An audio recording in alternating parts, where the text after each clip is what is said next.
Ok.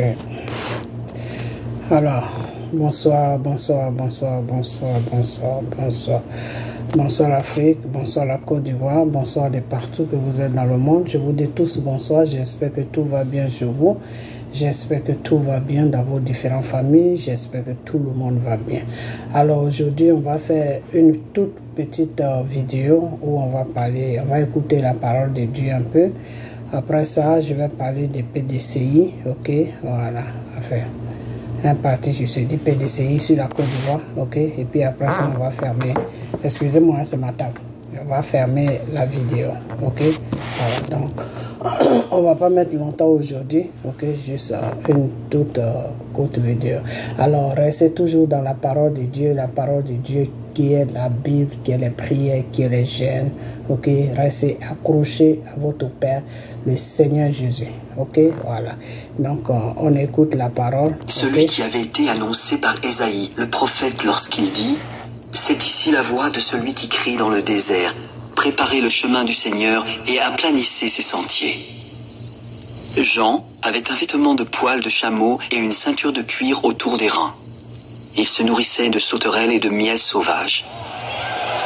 Les habitants de Jérusalem, de toute la Judée et de tout le pays des environs du Jourdain se rendaient auprès de lui.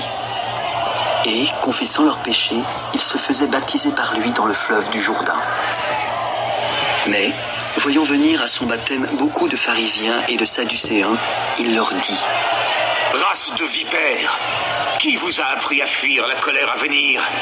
Produisez donc du fruit digne de la repentance et ne prétendez pas dire en vous-même « Nous avons Abraham pour père ». Car je vous déclare que de ces pierres-ci, Dieu peut susciter des enfants à Abraham. Déjà la cognée est mise à la racine des arbres. Tout arbre donc qui ne produit pas de bons fruits sera coupé et jeté au feu.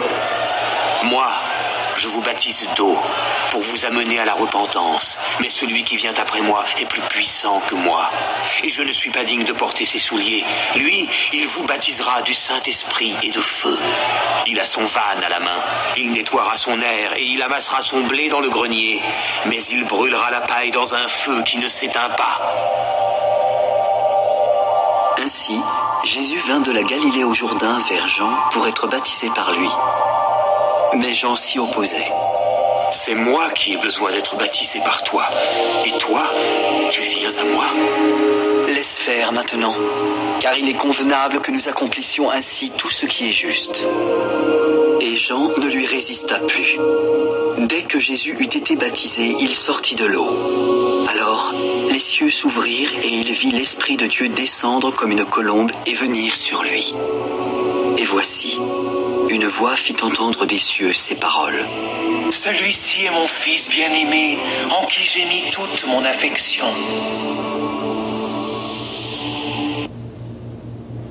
Puis Jésus fut emmené par l'Esprit dans le désert pour être tenté par le diable. Après avoir jeûné 40 jours et 40 nuits, il eut faim.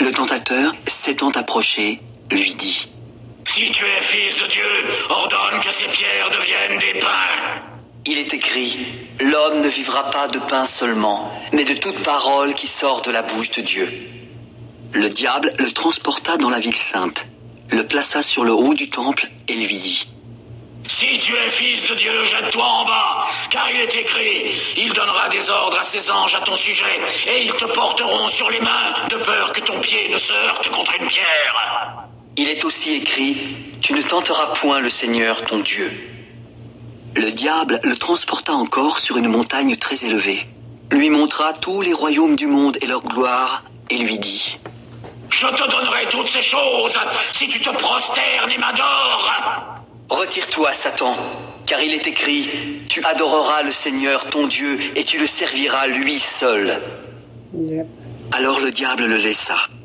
et voici, des anges vinrent auprès de Jésus et le servaient. Jésus, ayant appris que Jean avait été livré, se retira dans la Galilée. Il quitta Nazareth et vint demeurer à Capernaum, situé près de la mer, dans le territoire de Zabulon et de Nephtali, afin que s'accomplît ce qui avait été annoncé par Ésaïe, le prophète. Le peuple de Zabulon et de Nephtali, de la contrée voisine de la mer, du pays au-delà du Jourdain et de la Galilée des gentils. Ce peuple, assis dans les ténèbres, a vu une grande lumière. Et sur ceux qui étaient assis dans la région et l'ombre de la mort, la lumière s'est levée.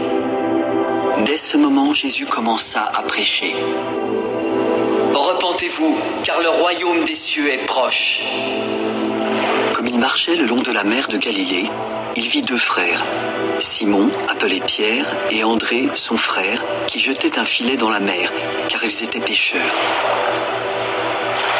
Suivez-moi, et je vous ferai pêcheurs d'hommes.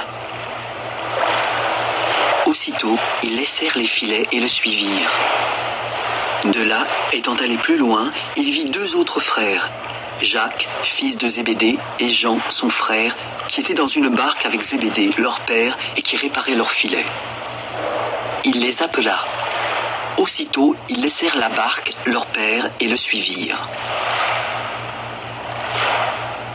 Jésus parcourait toute la Galilée, enseignant dans les synagogues, prêchant la bonne nouvelle du royaume, guérissant toute maladie et toute infirmité parmi le peuple. Sa renommée se répandit dans toute la Syrie. On lui amenait tous ceux qui souffraient de maladies et de douleurs de divers genres, des démoniaques, des lunatiques, des paralytiques, et il les guérissait. Une grande foule le suivit de la Galilée, de la Décapole, de Jérusalem, de la Judée et d'au-delà du Jourdain. Behind every transaction is a goal to grow your revenue and reach. De Galilée, de la Décapole, de Jérusalem, de la Judée et d'au-delà du Jourdain. Voyant la foule, Jésus monta sur la montagne. Après qu'il se fut assis, ses disciples s'approchèrent de lui. Puis, ayant ouvert la bouche, il les enseigna.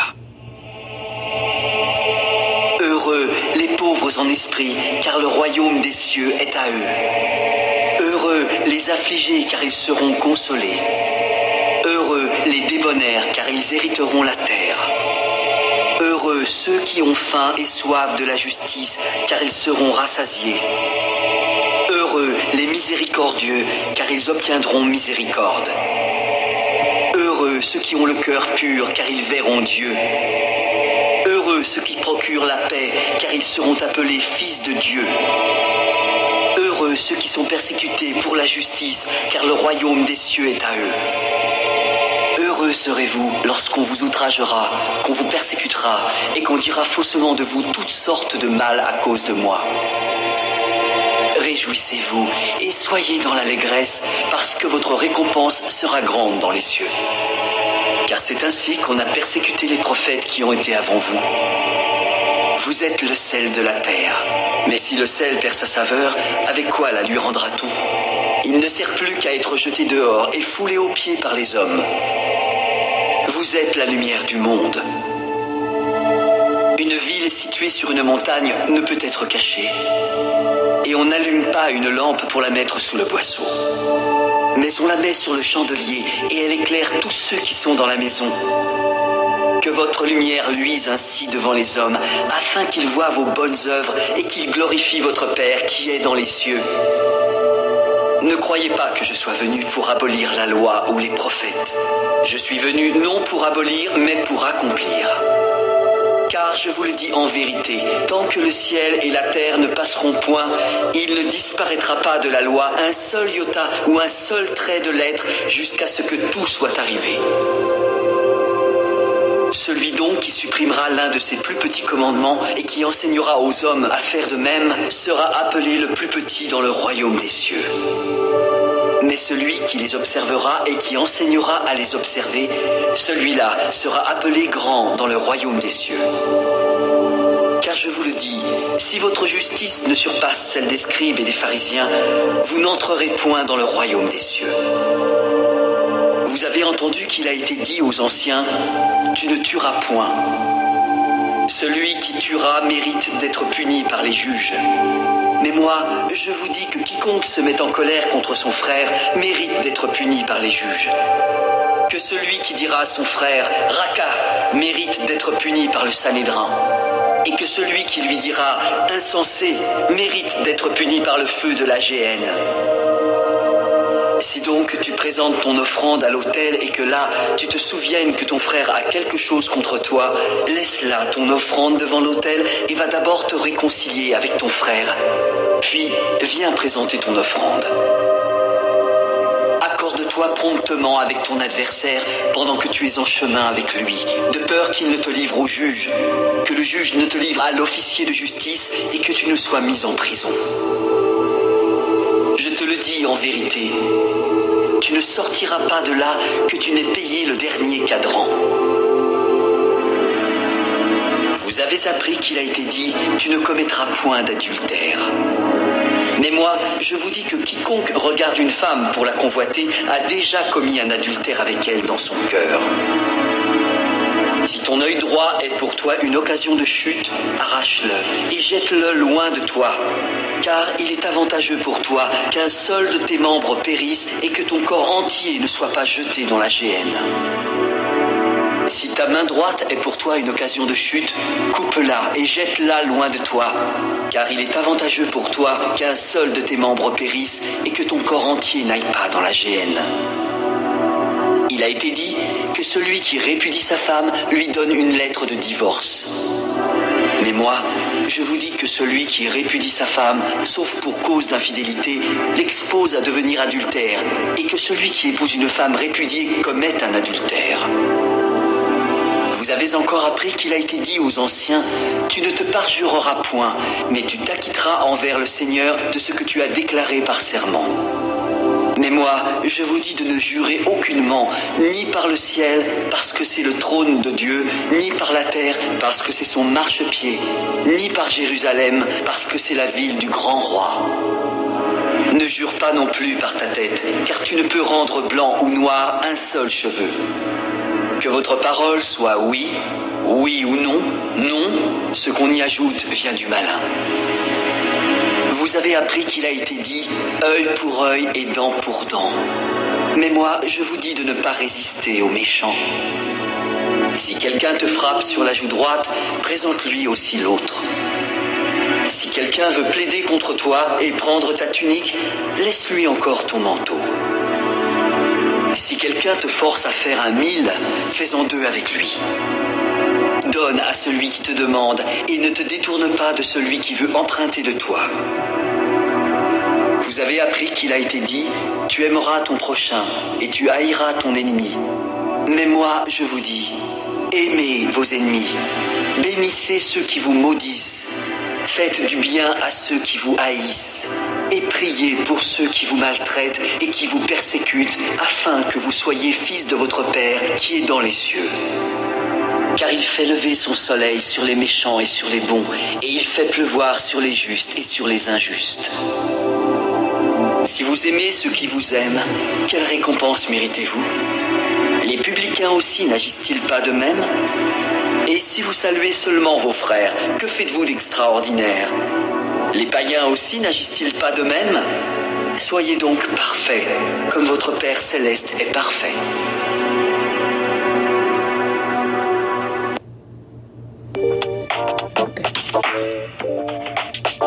Running a business comes with many moving parts.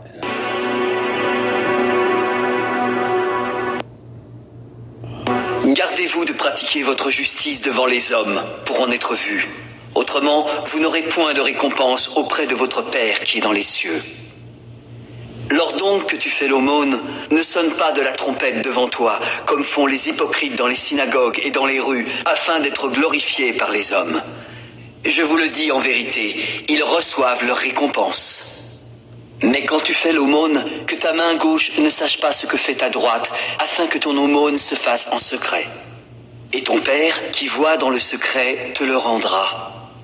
Lorsque vous priez, ne soyez pas comme les hypocrites qui aiment à prier debout dans les synagogues et au coin des rues pour être vus des hommes.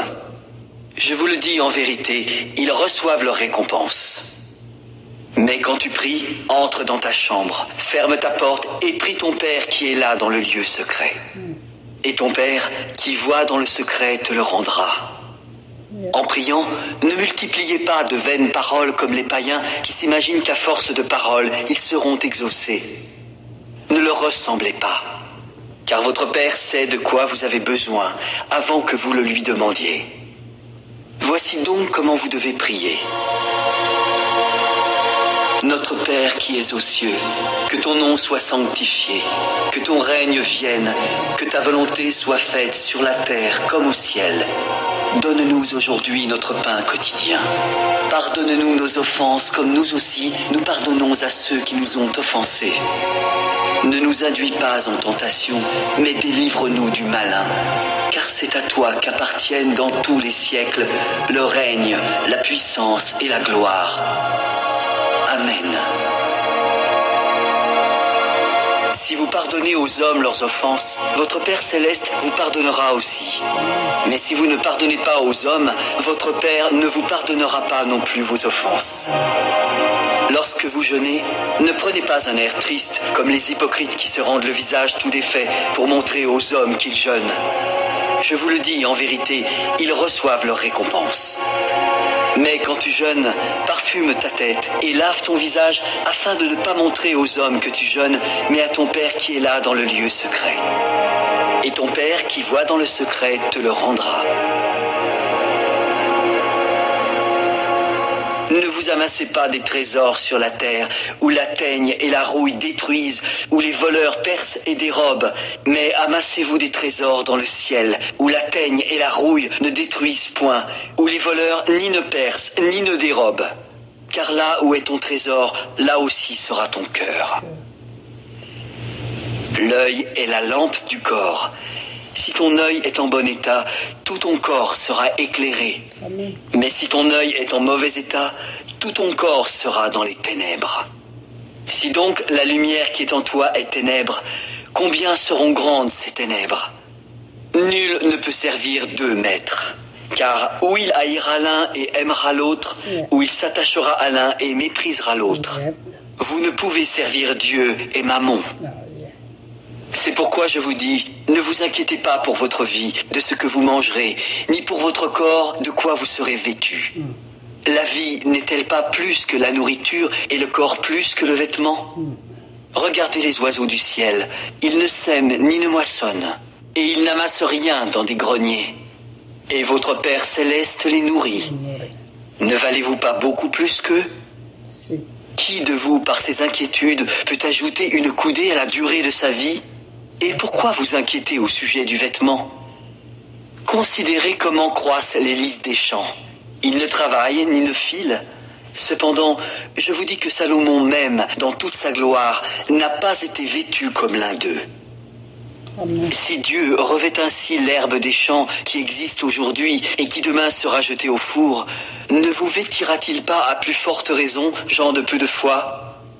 Ne vous inquiétez donc point et ne dites pas « Que mangerons-nous? Que boirons-nous? De quoi serons-nous vêtus ?» Car toutes ces choses, ce sont les païens qui les recherchent. Yes. Votre Père Céleste sait que vous en avez besoin. Ah, c'est vrai. Cherchez premièrement le royaume et la justice de Dieu. Amen. Et toutes ces choses vous seront données par-dessus. Amen. Ne vous inquiétez donc pas du lendemain, Amen. car le lendemain aura soin de lui-même. Amen. À chaque jour suffit sa peine. Burlington's here to help you look your best and save you a ton of money. Ne jugez pas afin que vous ne soyez point jugés, car on vous jugera du jugement dont vous jugez, et l'on vous mesurera avec la mesure dont vous mesurez. Pourquoi vois-tu la paille qui est dans l'œil de ton frère, et n'aperçois-tu pas la poutre qui est dans ton œil?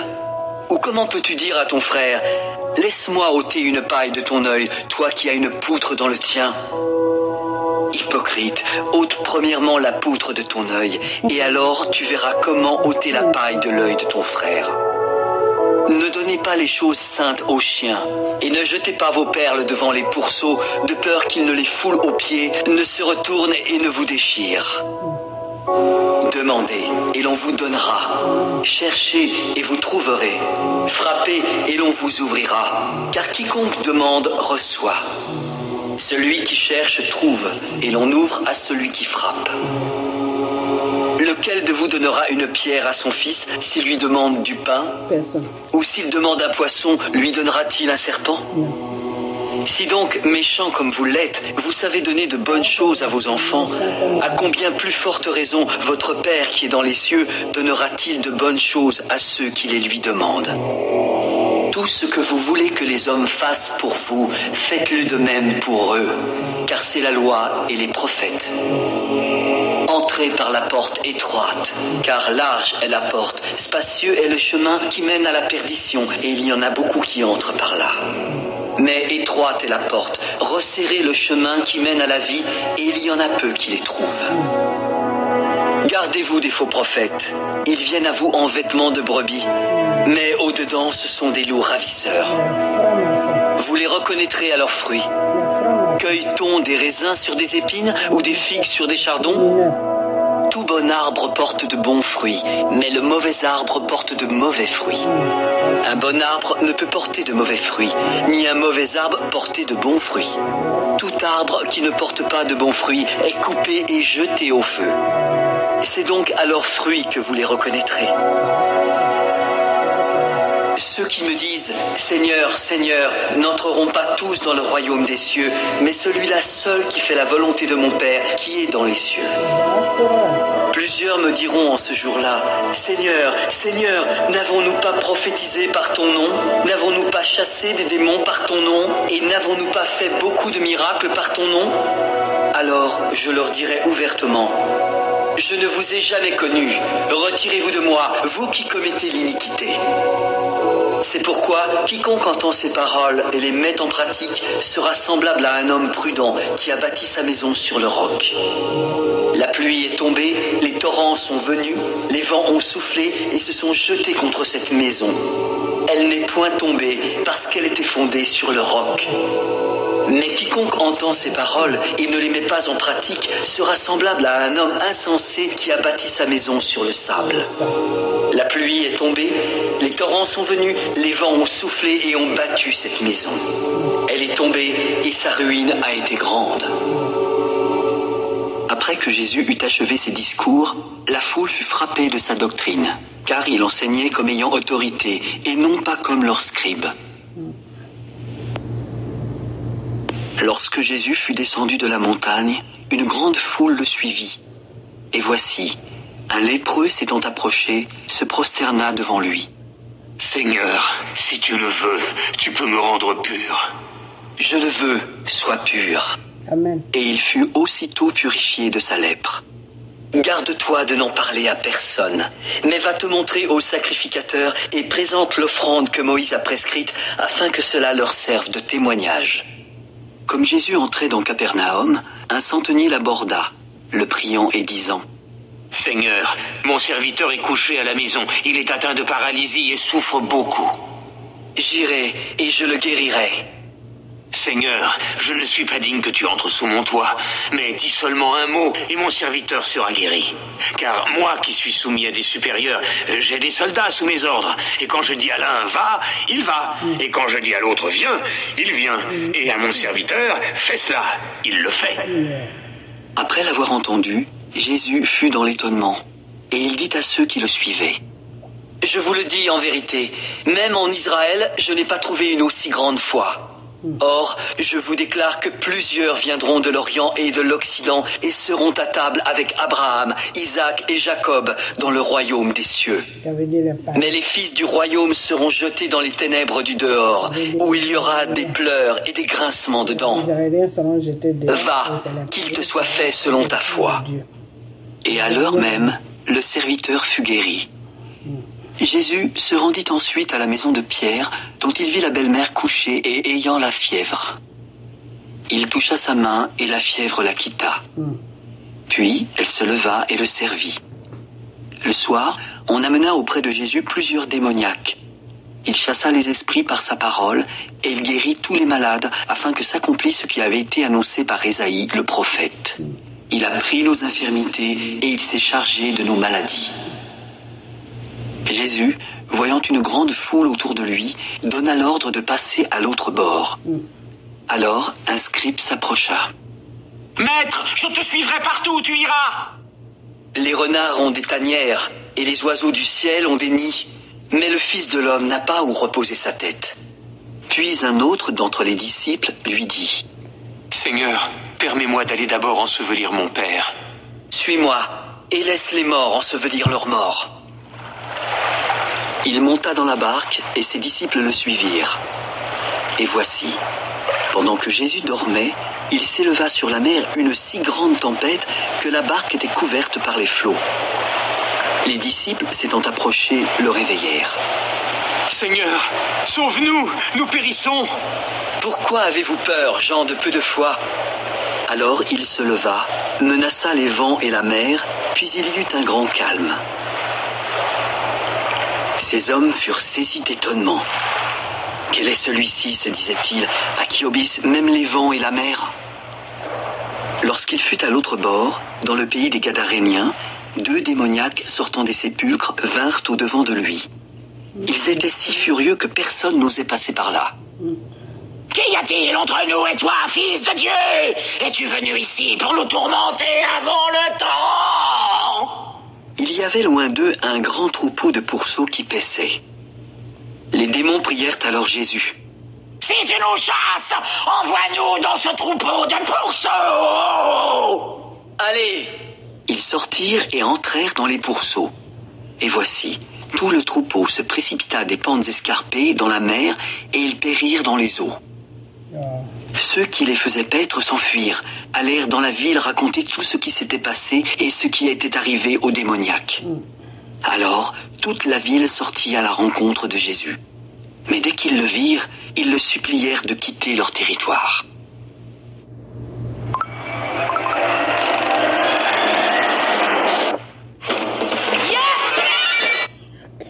Mais dès qu'ils le virent, ils le supplièrent de quitter leur territoire. Jésus, étant monté dans une barque, traversa la mer et alla dans sa ville. Et voici, on lui amena un paralytique couché sur un lit. « Prends courage, mon enfant, tes péchés te sont pardonnés. » Sur quoi, quelques scribes dirent au-dedans d'eux : « Cet homme blasphème. » Et Jésus, connaissant leurs pensées, dit : « Pourquoi avez-vous de mauvaises pensées dans vos cœurs ? Car lequel est le plus aisé de dire « Tes péchés sont pardonnés » ou de dire « Lève-toi et marche » ? Or, afin que vous sachiez que le Fils de l'homme a sur la terre le pouvoir de pardonner les péchés, lève-toi, prends ton lit et va dans ta maison. Et le paralytique se leva, puis s'en alla dans sa maison. Quand la foule vit cela, elle fut saisie de crainte et glorifia Dieu qui a donné aux hommes un tel pouvoir. De là, étant allé plus loin, Jésus vit un homme assis au lieu des péages. Il s'appelait Matthieu. « Suis-moi !» Cet homme se leva et le suivit. Comme Jésus était à table dans la maison, beaucoup de publicains et de gens de mauvaise vie vinrent se mettre à table avec lui et ses disciples. Les pharisiens virent cela et dirent à ses disciples : « Pourquoi votre maître mange-t-il avec les publicains et les gens de mauvaise vie ? Ce ne sont pas ceux qui se portent bien qui ont besoin de médecins, mais les malades. Allez et apprenez ce que signifie « Je prends plaisir à la miséricorde et non au sacrifice ». Car je ne suis pas venu appeler des justes, mais des pécheurs. Alors les disciples de Jean vinrent auprès de Jésus. « Pourquoi nous et les pharisiens jeûnons-nous, tandis que tes disciples ne jeûnent point ?» Les amis de l'époux peuvent-ils s'affliger pendant que l'époux est avec eux ? Les jours viendront où l'époux leur sera enlevé. Alors ils jeûneront. Personne ne met une pièce de drap neuf à un vieil habit, car elle emporterait une partie de l'habit et la déchirure serait pire. On ne met pas non plus du vin nouveau dans de vieilles outres. Autrement, les outres se rompent, le vin se répand et les outres sont perdues. Mais on met du vin nouveau dans les outres neuves et le vin et les outres se conservent. » Tandis qu'il leur adressait ces paroles, un chef arriva et se prosterna devant lui. « Ma fille est morte il y a un instant, mais viens, impose-lui les mains et elle vivra. » Jésus se leva et le suivit avec ses disciples. Et voici, une femme atteinte d'une perte de sang depuis 12 ans s'approcha par derrière et toucha le bord de son vêtement. Car elle disait en elle-même, « Si je puis seulement toucher son vêtement, je serai guérie. » Alors Jésus se retourna. « Prends courage, ma fille, ta foi t'a guérie. » Et cette femme fut guérie à l'heure même. Lorsque Jésus fut arrivé à la maison du chef, qu'il vit les joueurs de flûte et la foule bruyante, il leur dit : « Retirez-vous, car la jeune fille n'est pas morte, mais elle dort. » Mais ils se moquèrent de lui. Quand la foule eut été renvoyée, il entra et prit la main de la jeune fille. Puis la jeune fille se leva. Le bruit s'en répandit dans toute la contrée. Étant parti de là, Jésus fut suivi par 2 aveugles qui criaient : « Aie pitié de nous, fils de David !» Lorsqu'il fut arrivé à la maison, les aveugles s'approchèrent de lui. « Croyez-vous que je puisse faire cela ? » ?»« Oui, Seigneur. » Alors il toucha leurs yeux. « Qu'il vous soit fait selon votre foi. » Et leurs yeux s'ouvrirent. Puis Jésus leur fit cette sévère recommandation. « Prenez garde que personne ne le sache. » Mais dès qu'ils furent sortis, ils répandirent sa renommée dans tout le pays. Comme ils s'en allaient, on amena à Jésus un démoniaque muet. Le démon ayant été chassé, le muet parla. Et la foule étonnée disait : « Jamais pareille chose ne s'est vue en Israël. » Mais les pharisiens dirent : « C'est par le prince des démons qu'il chasse les démons. » Jésus parcourait toutes les villes et les villages, enseignant dans les synagogues, prêchant la bonne nouvelle du royaume et guérissant toute maladie et toute infirmité. Voyant la foule, il fut ému de compassion pour elle, parce qu'elle était languissante et abattue, comme des brebis qui n'ont point de berger. Il dit alors à ses disciples : « La moisson est grande, mais il y a peu d'ouvriers. Priez donc le maître de la moisson d'envoyer des ouvriers dans sa moisson. » There was just something different about her.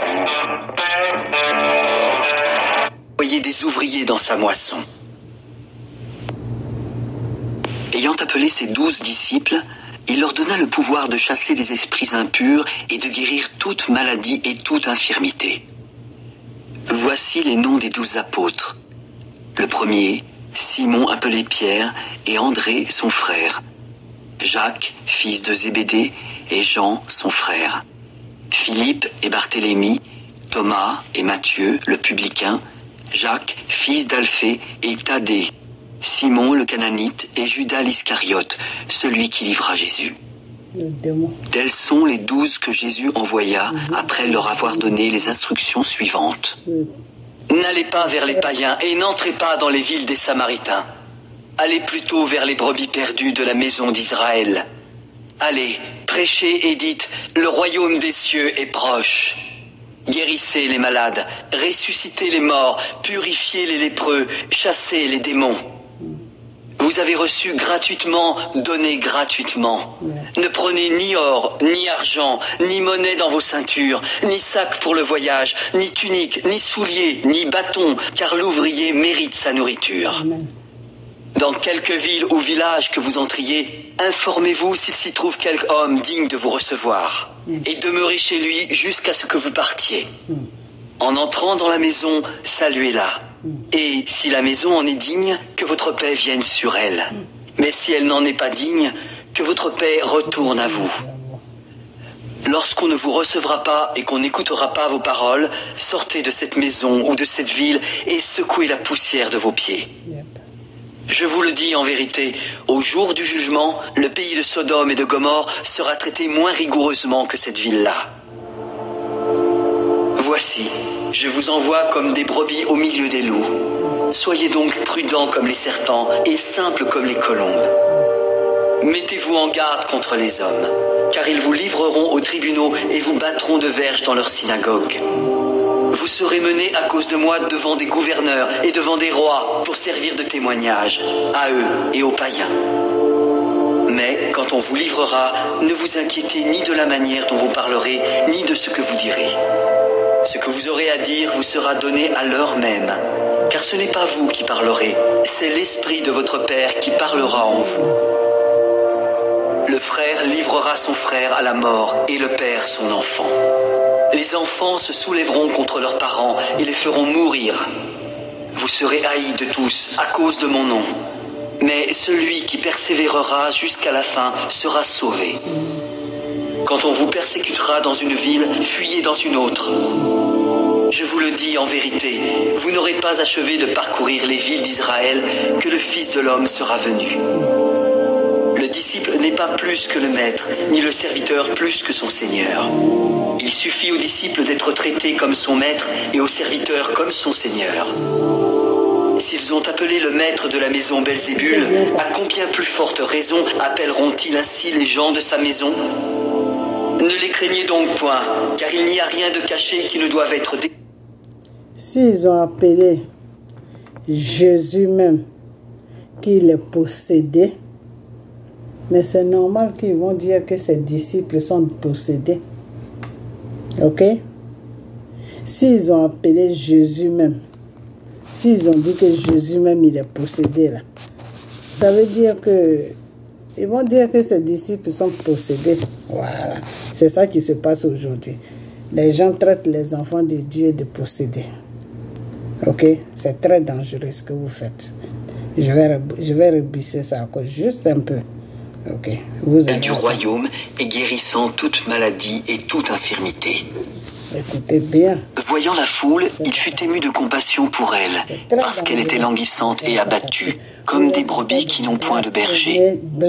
Il dit alors à ses disciples, « La moisson est grande, mais il y a peu d'ouvriers. Priez donc le maître de la moisson d'envoyer des ouvriers dans sa moisson. » Ayant appelé ses 12 disciples, il leur donna le pouvoir de chasser les esprits impurs et de guérir toute maladie et toute infirmité. Voici les noms des 12 apôtres. Le premier, Simon appelé Pierre, et André son frère. Jacques, fils de Zébédée, et Jean son frère. Philippe et Barthélemy, Thomas et Matthieu le publicain, Jacques, fils d'Alphée, et Thaddée, Simon le Cananite et Judas l'Iscariote, celui qui livra Jésus. Tels sont les 12 que Jésus envoya après leur avoir donné les instructions suivantes. N'allez pas vers les païens et n'entrez pas dans les villes des Samaritains. Allez plutôt vers les brebis perdues de la maison d'Israël. Allez, prêchez et dites, le royaume des cieux est proche. Guérissez les malades, ressuscitez les morts, purifiez les lépreux, chassez les démons. Amen. Vous avez reçu gratuitement, donnez gratuitement. Ne prenez ni or, ni argent, ni monnaie dans vos ceintures, ni sac pour le voyage, ni tunique, ni souliers, ni bâton, car l'ouvrier mérite sa nourriture. Dans quelque ville ou village que vous entriez, informez-vous s'il s'y trouve quelque homme digne de vous recevoir. Et demeurez chez lui jusqu'à ce que vous partiez. En entrant dans la maison, saluez-la. Et si la maison en est digne, que votre paix vienne sur elle. Mais si elle n'en est pas digne, que votre paix retourne à vous. Lorsqu'on ne vous recevra pas et qu'on n'écoutera pas vos paroles, sortez de cette maison ou de cette ville et secouez la poussière de vos pieds. Je vous le dis en vérité, au jour du jugement, le pays de Sodome et de Gomorrhe sera traité moins rigoureusement que cette ville-là. Voici, je vous envoie comme des brebis au milieu des loups. Soyez donc prudents comme les serpents et simples comme les colombes. Mettez-vous en garde contre les hommes, car ils vous livreront aux tribunaux et vous battront de verges dans leurs synagogues. Vous serez menés à cause de moi devant des gouverneurs et devant des rois pour servir de témoignage à eux et aux païens. Mais quand on vous livrera, ne vous inquiétez ni de la manière dont vous parlerez, ni de ce que vous direz. Ce que vous aurez à dire vous sera donné à l'heure même, car ce n'est pas vous qui parlerez, c'est l'Esprit de votre Père qui parlera en vous. Le frère livrera son frère à la mort et le père son enfant. Les enfants se soulèveront contre leurs parents et les feront mourir. Vous serez haïs de tous à cause de mon nom.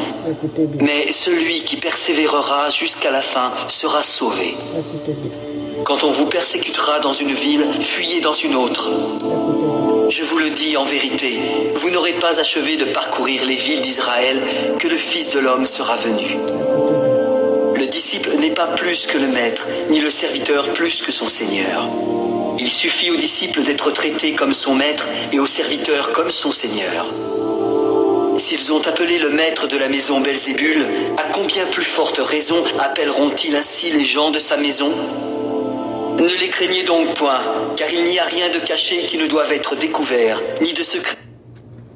Yep, on s'arrête là. Alors, s'ils ont appelé Jésus même un possédé, si les païens disent que Jésus même c'est un possédé, à plus forte raison, ces enfants qui le servent, ils vont les appeler comment? Mais des démons, c'est dans ça qu'on est. C'est-à-dire des vrais enfants de Dieu, on dit aujourd'hui qu'ils sont possédés. Et c'est des enfants de Satan qui ne sont pas possédés. Jésus même, ils l'ont appelé de démon. C'est ça qu'il a dit. C'est pour ça que je fais revenir la vidéo. Si moi, votre père même, si on m'appelle, qu'on me dit que je suis possédé, et vous, mes enfants, ils vont vous traiter comment? Mais ils vont dire que vous êtes possédés aussi. C'est dans ça qu'on est aujourd'hui. C'est-à-dire, quand il y a une vraie personne qui sert le Seigneur, il y a toujours des gens qui trouvent quelque chose à dire pour dire que oui, la personne est possédée. Mais quand c'est quelqu'un qui est animé par l'esprit de Satan, oui, là, la personne n'est pas possédée. Repentez-vous. Ok? Repentez-vous. Sinon, vous allez mourir dans vos péchés. Repentez-vous. Et puis, le Saint-Esprit qui est là, on ne joue pas avec le Saint-Esprit. Quand quelqu'un a le Saint-Esprit à lui, il ne faut pas dire qu'il est possédé. En disant ça, ce n'est pas la personne que tu insultes. Hein. Tu insultes le Saint-Esprit. Et le Seigneur Jésus te dit que le blasphème de Saint-Esprit, c'est-à-dire quand tu blasphèmes le Saint-Esprit, tu ne seras jamais pardonné. Ni sur la terre, ni dans le ciel. Tu ne seras jamais pardonné. Donc, avant de traiter quelqu'un de possédé qui a le Saint-Esprit à lui là, il faut bien réfléchir, il faut bien tourner ta langue. Parce que des fois, Satan peut t'amener à toi-même te maudire sans que tu te rends compte. En appelant un enfant de Dieu qu'il est possédé. C'est Satan qui t'anime. Parce que Satan veut t'amener dans le péché. Parce que quelqu'un qui est animé par le Saint-Esprit, si tu regardes la personne et puis tu dis que tu es possédé, ah, ça là, je ne sais pas qui peut t'accorder ce pardon. Parce que le Seigneur lui-même, sa parole te dit que vous pouvez blasphémer le Seigneur. Mais si vous faites ça sur le Saint-Esprit, vous ne serez jamais pardonné, ni dans ce monde-ci, ni dans le monde prochain, qui est le monde de Dieu. C'est-à-dire, même si tu as fait tout sur la terre, que tu meurs, si tu vas devant le Seigneur peut t'emmener en enfer pour ça, parce que tu as blasphémé le Saint-Esprit. Ok, voilà. Donc, quand vous parlez aux gens, là, réfléchissez bien. Ok, voilà. Alors, on va faire cette vidéo rapidement parce que je dois aller à la prière. Ok. Donc, je vais parler juste un peu de PDCI, juste 10 minutes, hein, parce que je n'ai pas envie de mélanger la parole de Dieu avec des bêtises. Ok, voilà. Alors, dans PDCI, une fois j'ai entendu M. Thiam, j'ai vu une vidéo de lui qui dit que oui, que le pouvoir en place, qui est Dramane Ouattara, n'a qu'à avoir de la compassion pour les voisins, c'est-à-dire les Maliens, les Burkinabés, tous ceux qui sont autour de nous. Dramane Ouattara n'a qu'à avoir de compassion pour eux, pour qu'on ait une bonne voisinage. Alors, moi, ce que je voulais dire à M. Thiam, c'est que M. Thiam, on ne sait pas pourquoi les vieux de PDCI là sont allés le prendre pour le parachuter sur le PDCI. C'est eux seuls qui savent. Donc, ce qu'il veut faire, ce qu'il est venu faire sur la Côte d'Ivoire, il n'a qu'à nous montrer ça. Il ne faut pas qu'il va nous emmerder. Parce que ces discours qui n'ont pas d'importance là qu'il fait là, on ne sait même pas de quoi il parle. Parce que si la Côte d'Ivoire n'avait pas de bon voisinage là, lui, Thiam même, il n'allait pas être là où il est. Parce que ce n'est pas sa place. Et je vais toujours le dire. Monsieur Thiam, être à la tête du PDCI là, ce n'est pas ta place. Tu le sais et Dieu le sait. Ce n'est pas ta place. Alors tu ne vas pas dire que le gouvernement qui est assis là, c'est toi qui leur donne des choses, c'est toi qui leur donne une route à suivre pour dire que non, ayez des bons voisinages avec nos voisins. Mais monsieur Thiam, si la Côte d'Ivoire n'avait pas de bon voisinage avec les gens qui sont, les pays qui sont autour de la Côte d'Ivoire, toi Thiam même, tu ne serais pas là. Tu ne serais pas dans la politique ivoirienne. Parce que je t'ai toujours dit, et je vais toujours te dire que tu es un Sénégalais. Tu as la nationalité ivoirienne, oui, mais tu es un Sénégalais. Ok, voilà. Donc, si la Côte d'Ivoire n'était pas bien avec le Sénégal, le Mali, la Guinée, le Burkina, toi, même, tu ne devais pas être dans PDCI. Donc, toi-même, tu es un exemple. Ok, voilà. Donc, on ne sait même pas. Pour quelqu'un qui réfléchit bien avec ce que tu as dit là, ça n'a pas d'importance, ça n'a pas de sens. Voilà, ça n'a pas de sens. Ok, parce que si la Côte d'Ivoire n'avait pas de bon voisinage là, toi Thiam, tu n'allais pas te trouver là où tu te trouves. Parce que va au Mali, tu vas voir s'il y a un Ivoirien qui a la même place que toi au Mali. Va au Burkina, tu vas voir s'il y a un Burkinabé qui a s'il y a un Ivoirien qui a la même place que toi au Burkina. Va au Mali, tu vas voir s'il y a un Ivoirien qui a la même place que toi au Mali. Dans la politique, hein, va même dans ton pays au Sénégal et tu vas voir s'il y a un Ivoirien qui est né là-bas qui a la même place que toi, Thiam, tu occupes sur la Côte d'Ivoire. Ça veut dire que la Côte d'Ivoire, c'est un pays qui accueille tout le monde. Donc, on ne sait pas de quoi tu parles. Ok, voilà. Dis-nous pourquoi ils t'ont parachuté, pourquoi Macron et toute la clique de PDCI là t'ont parachuté au devant du PDCI. Il faut nous dire ça, ok? Alors arrête de nous raconter des bêtises qui n'ont pas de sens, ok? Parce que s'il n'y avait pas de bon voisinage entre la Côte d'Ivoire et les frères qui sont autour, toi, même, tu ne serais pas là où tu es parce que ce n'est pas ta place, ok? Tu peux tout faire en Côte d'Ivoire, mais être chose, comment on appelle, au devant d'un parti politique, s'il n'y avait pas de bon voisinage, tu ne serais pas là parce que ce n'est pas ta place. Ok, par contre, si c'est au Sénégal, oui, c'est ta place. Ok, voilà. Donc, c'est ce que je voulais te dire. Et puis, ce que je veux savoir, ce que je veux dire, ce que j'ai dit dans ma vidéo et ce que je vais redire encore dans cette vidéo, c'est que M. Thiam, M. Gbagbo est en train de se servir de toi. Parce qu'aujourd'hui, le PPACI a besoin de toi et vous, PDCI, vous avez besoin de PPACI. C'est-à-dire, vous deux là, vous avez besoin de vous coller pour aller contre Dramane Ouattara. Vous n'avez pas honte. Ok. Parce que Gbagbo, c'est comme je l'ai dit dans ma vidéo passée, et Gbagbo, c'est comme ça qu'il commence. Après, quand ça va tourner au vinaigre, c'est pour dire aux Ivoiriens que non, Thiam n'est pas Ivoirien. La même chose qu'il a fait avec Dramane Ouattara, c'est la même chose qu'il va faire avec toi. Mais cette fois-ci, là, il ne va pas faire ça. Pourquoi? Parce que je l'ai dénoncé. Donc, la honte va le pousser à ne pas faire ça. Parce que pour Dramane, là, il n'y a personne qui l'avait dénoncé. Ok? Voilà. Parce que M. Gbagbo, c'est un roi qu'on ne peut pas parler. C'est un chose, comment on appelle, quelqu'un qu'on ne peut pas parler. Donc, ses partisans le suivent comme des moutons, ils ne peuvent pas lui parler. Ok? Voilà. Donc, ce que je veux dire, c'est que la politique de la Côte d'Ivoire aujourd'hui est une honte. PPACI est une honte. PDCI est une honte. Parce qu'aujourd'hui, au PDCI, il n'y a pas de candidat. PPACI aussi, il n'y a pas de candidat. M. Gbagbo n'a pas envie d'aller aux élections, mais vous le forcez d'aller aux élections. Et vous savez très bien que M. Gbagbo ne peut pas gouverner la Côte d'Ivoire. Vous le savez très bien. Mais vous le forcez d'aller aux élections. Donc, c'est que moi, je voulais savoir. Alors, M. Gbagbo va aux élections pour que qui va venir? Pour que Stéphane Kipre vienne? Ou bien pour que Thiam vienne? Ou bien pour que le rebelle de Soro vienne? Parce qu'on ne sait pas pourquoi vous forcez pourquoi vous forcez Gbagbo à demander des élections. Gbagbo demande des élections. Il va où avec les élections? Où il va avec les élections?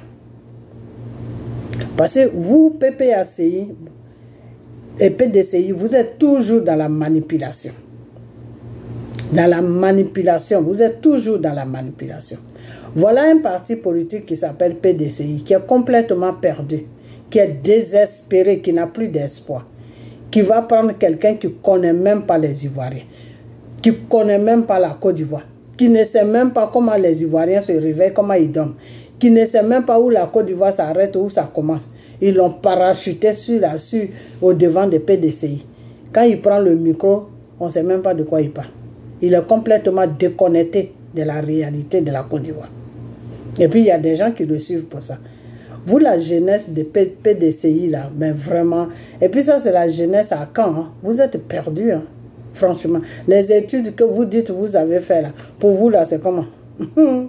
C'est comment? Parce que quand les gens ils font études, là, c'est pour mieux réfléchir et puis pour mieux raisonner. Mais vous, pour vous, là, on dirait que études que vous avez fait, là, on dirait que vous réfléchissez en envers. Vous allez poser quelqu'un à la tête du PDCI qui ne sait même pas où ça commence, où ça termine, mais il est quand même là. Je ne comprends pas. Hein. Sincèrement, je ne comprends pas. Donc voilà, c'est tout ce que j'avais à dire que M. Thiam là, essayez dans PDCI là, il y a beaucoup de gens là-bas, non. Trouvez quelqu'un d'autre et enlevez Thiam, M. Thiam devant nous. Ok, voilà. Donc c'est ce que je voulais dire. Et vous, la jeunesse de PDCI qui suivait M. Thiam là, vous êtes une honte. Vous êtes vraiment une honte. Voilà un parti politique qui devait disparaître sur la Côte d'Ivoire. Franchement. Voilà un parti politique qui s'appelle PDCI qui devait disparaître sur la Côte d'Ivoire. Parce que c'est un parti politique, à part Oufoué là. Même au temps de Oufoué, même c'était pareil. On te force à acheter une carte de PDCI, tu ne sais même pas ce que tu fais avec ça, ça ne te rapporte rien, mais tu dois acheter. Dans tous les bureaux, si ce n'est pas Kwame, c'est Kwadjo, qui sont assis là-bas, ils ne font rien. Dans tous les médecins, c'est-à-dire dans c'est du n'importe quoi. Il faut que ce système-là change. Alors, si PDCI n'est pas là pour servir la Côte d'Ivoire, mais PDCI est là pour servir un petit clan de Akan ou bien un petit clan des vieux des PDCI qui sont désespérés, qui n'ont plus d'espoir, qui veulent manger parce que depuis qu'ils se sont associés avec Draman pour que Draman vienne au pouvoir, Draman les a fait comprendre que lui n'est pas là pour eux. Ok, donc ils sont désespérés, ils ne peuvent pas manger. Donc ils sont allés prendre quelqu'un aussi qui est désespéré, qui n'a pas de route, qui est perdu complètement dans la nature, qui s'appelle Thiam, et ils l'ont parachuté au devant de PDCI. Et puis on est dans ça. Et c'est ça là, comme les Ivoiriens, ils sont désespérés, ils suivent Thiam avec Baba. Eux-mêmes, ils savent très bien qu'ils n'ont pas de direction, mais ils les suivent quand même. C'est grave, hein? Ok, bah. Écoutez, moi je vais m'arrêter là parce que j'ai mis la parole de Dieu dans ma vidéo. Je n'ai pas envie de mettre des bêtises dans ma vidéo. Ok, voilà, donc je vais m'arrêter là. Puis écoutez la parole de Dieu, ça va vous faire du bien. Ok, ça va vous faire revenir à la vie parce que j'ai comme l'impression que vous êtes dans un autre monde. Ça va vous redescendre sur terre, la terre que Dieu a créée là. Vous allez redescendre pour mieux réfléchir. Ok, pour savoir qu'un pays là, on ne gère pas un pays avec on ne gère pas un pays dans les émotions. On ne gère pas un pays dans les règlements de compte. On gère un pays pour servir un peuple dans la vérité et dans la dignité et dans l'amour. Ok, voilà. Parce que PPACI et PDCI, là, vous êtes là juste parce que vous êtes dans l'émotion, vous êtes dans beaucoup de choses. Ok, vous êtes vraiment dans beaucoup de choses. Ok, voilà. Donc, ce n'est pas comme ça qu'on gère un pays. Ok. Attendez. Hein.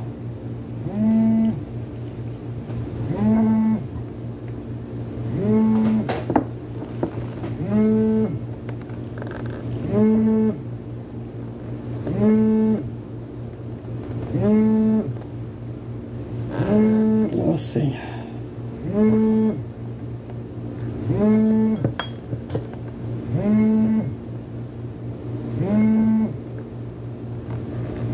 Ok. Excusez-moi. Ah, c'est là, c'est...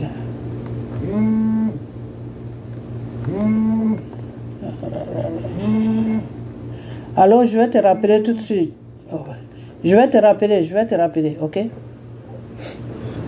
Donc, on n'essaie pas... C'est pas vrai.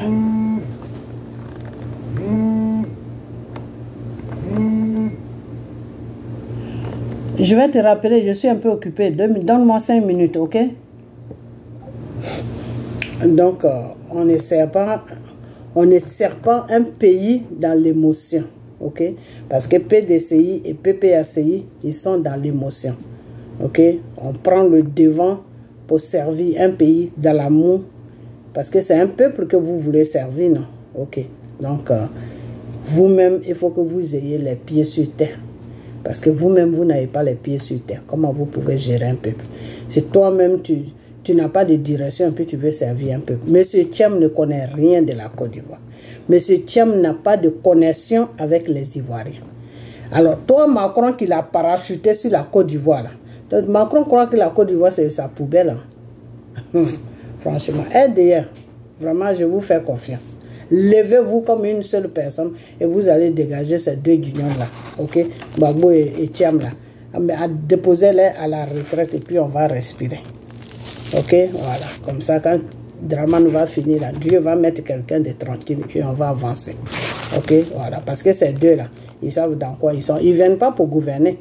Ils viennent pour prendre la Côte d'Ivoire en otage. Voilà. Et nous, on ne veut pas être les otages. Parce que Thiam là, quand quelqu'un te gouverne là, il faut qu'il te connaisse. Thiam ne connaît personne dans Côte d'Ivoire. Il ne connaît personne. Il ne sait même pas comment les Ivoiriens sont. Il est déconnecté des Ivoiriens. Gbagbo, alors là, c'est même pas la peine. Ok?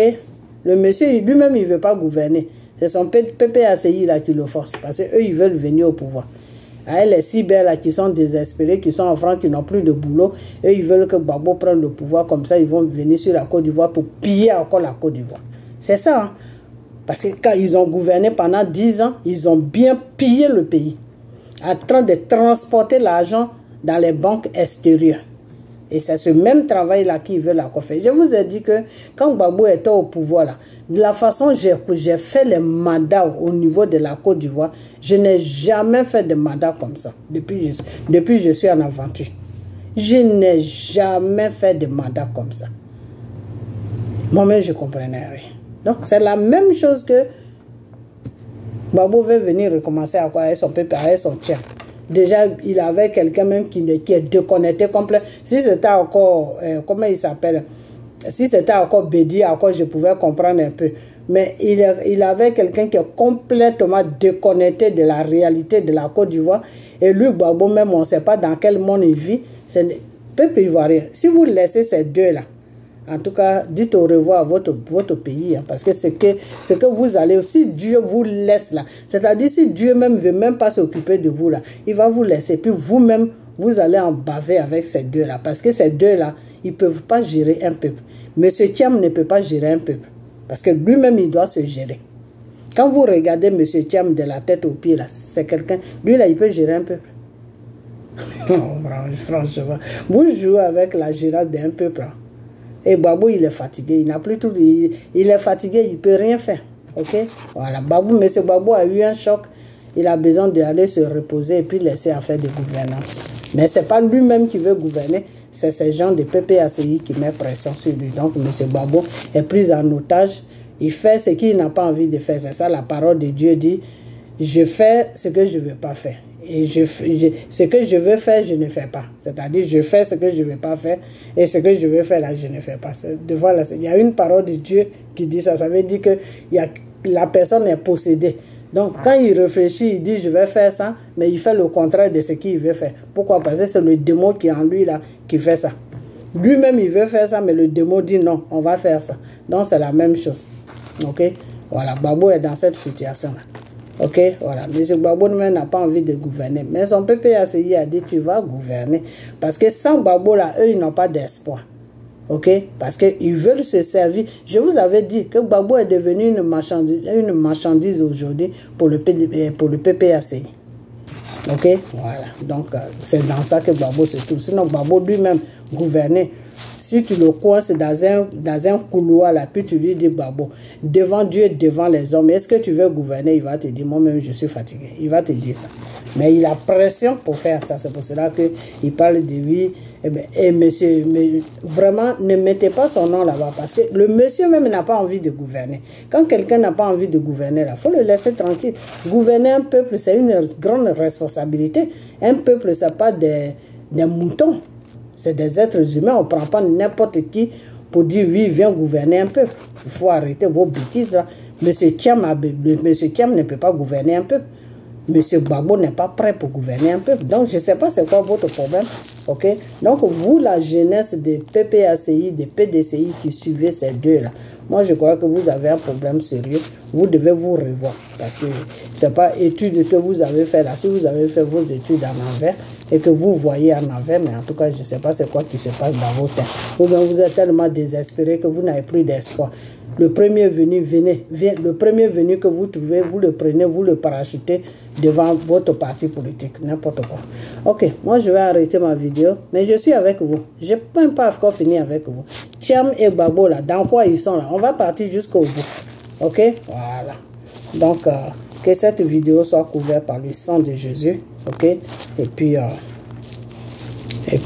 partagez la vidéo, et puis on a bientôt. Ok, bye bye.